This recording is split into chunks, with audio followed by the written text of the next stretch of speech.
In this tutorial, you are going to learn how to word wrap in Excel, which will make your Excel spreadsheets easier for people to read. There are two main methods of wrapping text in Excel. First of all, you can wrap the text in the cell automatically. Click on the cell with the text that you want to wrap, in this case, cell A1.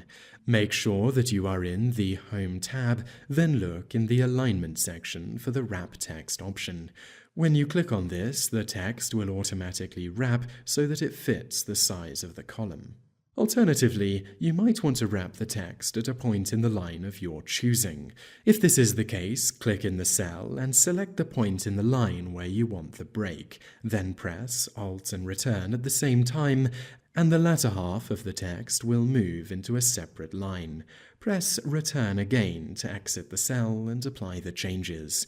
This is how to word wrap in Excel.